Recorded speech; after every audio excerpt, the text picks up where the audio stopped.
అన్న 40 రోజుల్లో ఎలక్షన్స్ వస్తున్నాయి కదా, మరి ఏ పార్టీ అధికారంలోకి వస్తే బాగుంటుంది అనుకుంటున్నారు? టీడీపీయా లేదంటే వైసీపీనా? ఏ ప్రభుత్వం వచ్చింది అనేది మీరు అడిగారు కాబట్టి ప్రజలు ఇచ్చిన తీర్పును గౌరవించాల్సిందే. మంచి నాయకుడు ఓటు వేసుకుంటామండి అని ప్రజలు కూడా చెబుతున్నారు.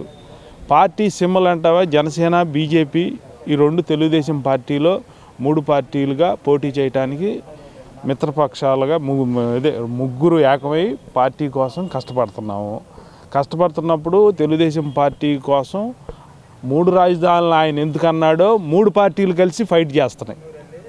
తెలుగుదేశం పార్టీ కోసం ఆయన 3 రాజధానులు ఎందుకన్నాడు? ఆ 3 రాజధానులు 3 పార్టీలు కలిసి ఆ మాట రాకుండా ఉంటే 3 పార్టీలు కలిసే కాదేమో. భయపడి కలిసే అంటున్నారు. భయపడి కలవటం కాదు అసలు. ఇది జనంలో నువ్వు ఫస్ట్ అమరావతి రాజధాని ప్రకటించినప్పుడు ప్రతి ఒక్కరూ 5 సంవత్సరాలకు ఎలక్షన్స్ వస్తున్నప్పుడు అమరావతి రాజధాని మార్చుకుంటా వెళ్ళరుగా. ఎవరైనా డెవలప్మెంట్ కోరుకోవాలి.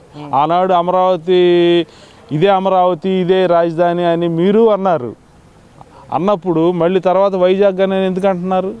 ప్రజలు నమ్మాలి కదా. వైజాగ్ కనుక ఇదే డెవలప్ చేసుకుంటూ మా ఆడకూతుర్లు, అక్క చెల్లెమ్మలు, డ్వాక్రా మహిళలు అమరావతి రాజధాని 33,000 ఎకరాలు ఇచ్చి ఆ రకంగా టెంట్లు వేసుకొని కాలుతో తన్నించుకొని ఏదైనా సరే పొత్తి కడుపులో కూడా తన్నించుకొని సరే ధర్నా ఇప్పటికీ మా చెల్లెమ్మలో పనిచేసుకుంటూ ఇప్పటికీ రాజధాని అదే అని కూడా అంటలేదుగా. వైజాగ్ రాజధాని అని అంటున్నారు. వైజాగ్ రాజధాని ఎలా అవుద్ది? ఇక్కడ డెవలప్మెంట్ చేసుకుంటూ వెళ్ళిపోవాలి. మళ్ళీ ఆ రోజు రాజధాని ఇదే రాజధాని అని మీరు అన్నప్పుడు దాన్ని కట్టుబడి ఉండాలి కదా. ప్రజలు గమనిస్తున్నారు కదా. అది మరి బాపట్లలో వచ్చేసరికి వేగేసి నరేంద్ర వర్మ గారు కావాలా లేదంటే కోన రఘుపతి గారు కావాలా? TDP or YCP?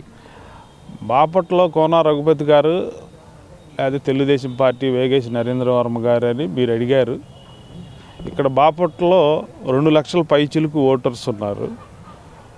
వాళ్ళందరూ గమనిస్తూనే ఉన్నారు. పార్టీ సేవలు చేసే విధానం వేరు, వ్యక్తిత్వంగా సేవలు చేసే విధానం వేరు. ప్రతి ఒక్కరిని కలుపుకొని పోయి మనవారు అని పార్టీకి సంబంధించే విశేషాలు కాకుండా ప్రతి వారు మన ఇంటికి వచ్చి అన్న నాకు ఈ కష్టం ఉంది, చెల్లెమ్మ నాకు ఈ కష్టం వచ్చింది అని రాజుగారి అని దగ్గర ముందు స్పందించటం ఆలస్యం. రాజుగారు నేనున్నానని భుజం తట్టి ఆయన తెలుగుదేశం పార్టీ తరఫున బాగా పనిచేస్తున్నారు. వేగేసిన ఫౌండేషన్ తరఫున బాగా పనిచేస్తున్నారు. కాబట్టి ప్రతి ఒక్కరూ ఆయన సంకల్ప బలంతో ఆయన ముందుకు వచ్చి ఇన్ని వేల మంది చుట్టుపక్కల బాపట్ల కాన్స్టిట్యూషన్లో కొన్ని వేల మందికి ఉద్యోగాలు ఇచ్చుకుంటూ వాళ్ళు చేతులతో పనిచేసుకొని బతికి సాయంకాలానికి రెక్కాడితే డొక్కాడనే అసంటి వారిని కూడా ఆయన సమకూర్చుకుంటూ ఒక్కొక్కళ్ళని మమేకంగా పలకరించుకుంటూ అలా వెళ్ళిపోతున్నప్పుడు మా రాజుగారే రావాలని ప్రతి స్పందన బాపట్ల కాన్స్టిట్యూషన్లో అడవి పంచాయతీ కానీ 3 మండలాల్లో కర్లపాలెం మండలం, పిట్లవారిపాలెం, బాపట్ల మండలంలో ప్రతి ఒక్కరూ వేగేసి నరేంద్ర వర్మ గారికి ఈసారి చూడండి. ఒక్కసారైనా ఇచ్చారు, ఒకసారి అన్నారు, వేశారు, అది అయిపోయింది. ఇప్పుడు 2024లో మేము తెలుగుదేశం పార్టీ 20,000 పైచీలకు మెజార్టీతో గెలవటానికి సిద్ధంగా ఉన్నాం బాపట్ల కాన్స్టిట్యున్సీలో. అది మా చంద్రబాబు నాయుడు గారు బాపట్లలో తొలి జాబితాలో వేగేసి నరేంద్ర వర్మ గారికి ఫస్ట్ ఇన్ఛార్జిగా ఉన్నప్పుడు టికెట్ కన్ఫర్మ్ చేసినందుకు మాకు చాలా సంతోషంగా ఉంది. తదుపరి అదివరకు టికెట్ కన్ఫర్మ్ చేసేటప్పటికి ఎల్లుండి నామినేషన్ అనగా టికెట్ ఇచ్చేవాళ్ళు. ఇదివరకు ముందుగా బాపట్లలో తెలుగుదేశం పార్టీ తరఫున మా రాజుగారికి టికెట్ ఇచ్చినందుకు మేము ఇంకా చక్కగా ముందుకు పనిచేసుకుంటూ రాజుగారిని మేము గెలిపించుకోవటానికి మేము సిద్ధంగా ఉన్నాం. గెలవటానికి కన్ఫామ్, దాంట్లో అనుమానం లేదు. 20,000 పైచిలుకే, దాంట్లో అనుమానం లేదు. మెజార్టీ ఎంత వచ్చిందో కూడా మాకు తెలియదు.